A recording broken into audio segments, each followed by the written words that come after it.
Hey guys, and today with Trevor, it's part 2 of how to build a mobile device storage center. Where we left off last time, I had just got done sanding the top of it with a great big wire brush and made a huge mess, which was a big mistake. In my garage, it was, I'll just put it this way, I'll probably never get all of the dust out of my garage after what I just did to it. But that doesn't matter, because we must go on, and we must finish this project. So we're going to cut to the next steps where we kind of finish that up. So thanks for tuning in, and hang in there. We'll get this project done. You want to meet my pug?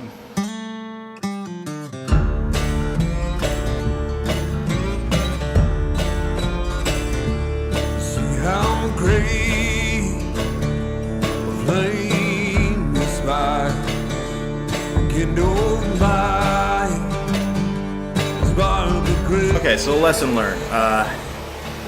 Probably should have set up a table outside to do that.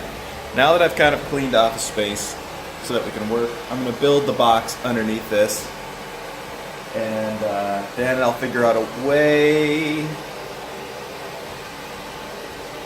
I'm not sure what step to take next.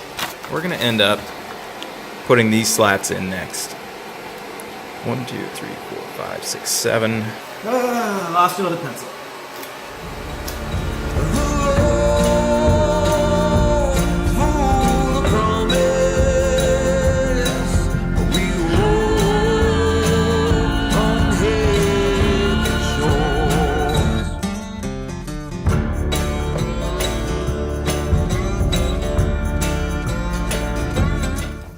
In the future, we will not be doing that wire brush inside the garage.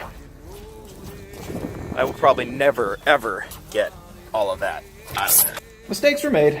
All right. We need about a 5-inch tall piece, like this, and a couple of other pieces. Those pieces will work. That'll be an audiobook's worth of vacuuming, which is fine. We'll just put on an audiobook and start vacuuming.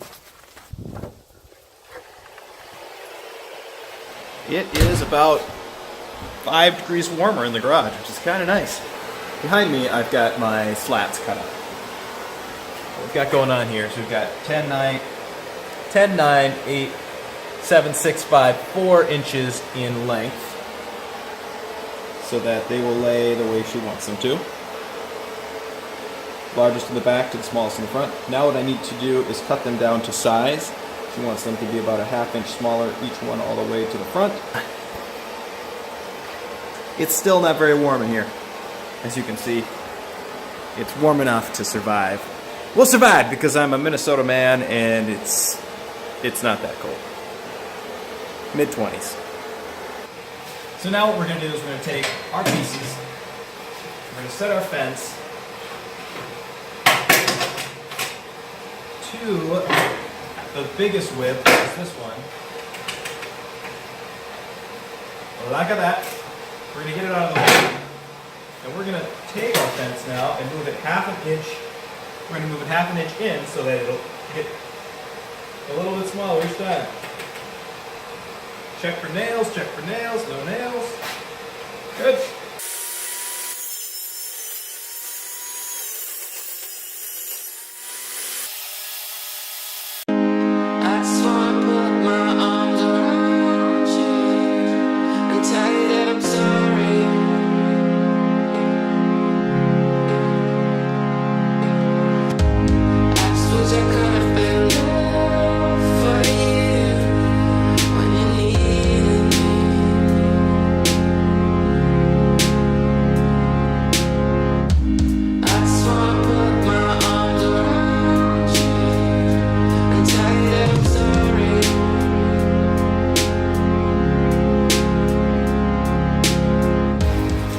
Well, you can see that, but you can see we've got a descending row of slats.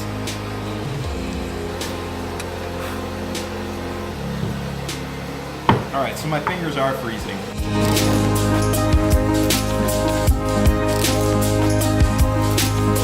Hands are freezing! Okay, I made a decision.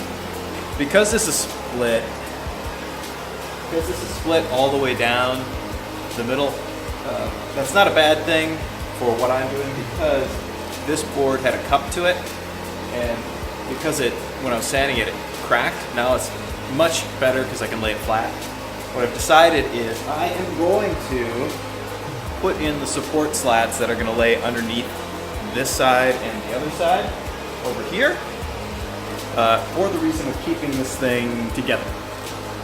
That will also allow me to flip it over without it falling apart and getting all messed up. So that's my thought right now. Let's see how that works. I'm going to make the supports out of cedar, and I'm going to recess them in about 1.5 inches so this thing will appear as if it's just floating off of the counter space, which I think will look cool. I suppose I could have been there for you when you needed me.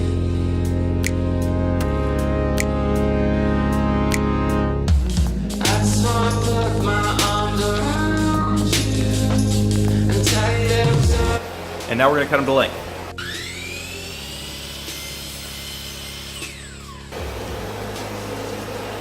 Pencil, where?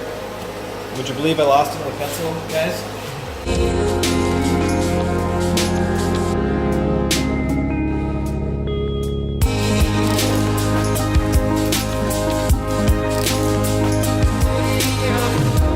I've got two identically sized pieces that are going to go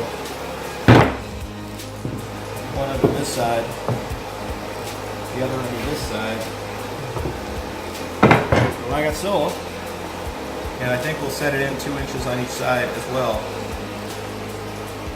You ever wonder if your wife loves you? If she brings you a steaming hot cup of coffee while you're building her project, that means she does.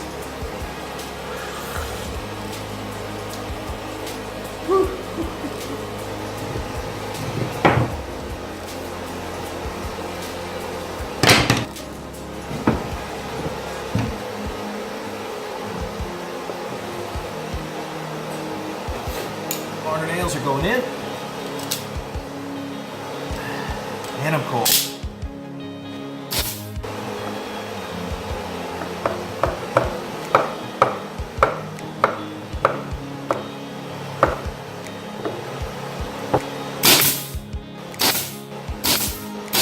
Good news, it's not stuck to the bottom of the table. Here's some more coffee.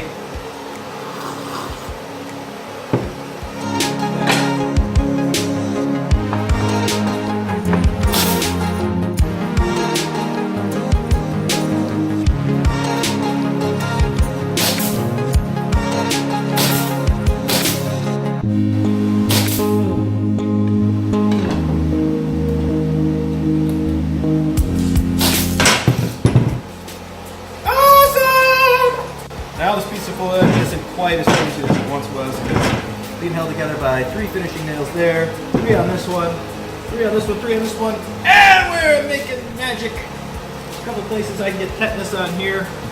Perfect. Tetanus! Thoughts, I need to think. So what we've got here is we've got our pieces. These have to be laid on the underside so I can nail through to hold them in place. That's going to get a little bit complicated. Okay. We're starting with the biggest one, and then we're going to work our way to the smaller one, and we're going to hope for the best. Come on, people, hope for the best. Here we go. Here goes absolutely nothing. That hopefully will turn into something. We need 1 inch. It's all we need is an inch. All we need is an inch. Yeah. All right, peeps. Here goes pretty much nothing.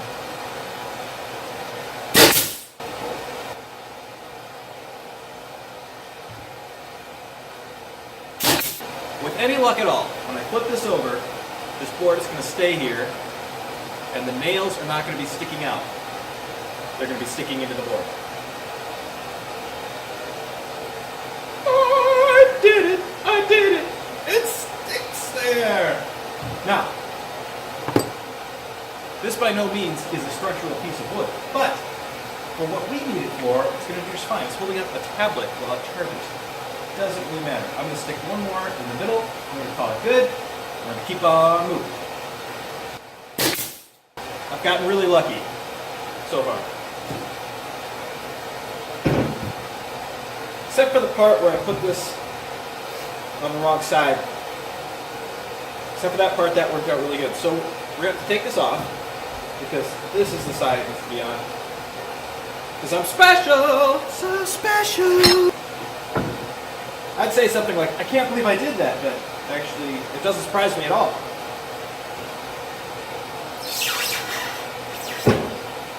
Come on, coffee, get inside me!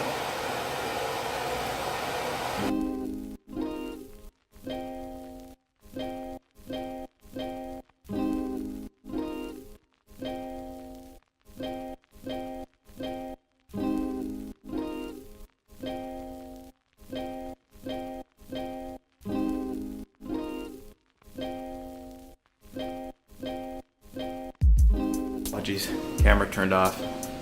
Here is what it looks like. It's not finished yet. I think it looks good. I think it'll be a nice addition to the wine holders in Minnesota. So of course I still need to finish it, but in the end, I think it's a cool looking little piece that will be very functional when I get done putting the holes in it. And yeah, it's one of those projects that when your wife asks you to do it, you just do it.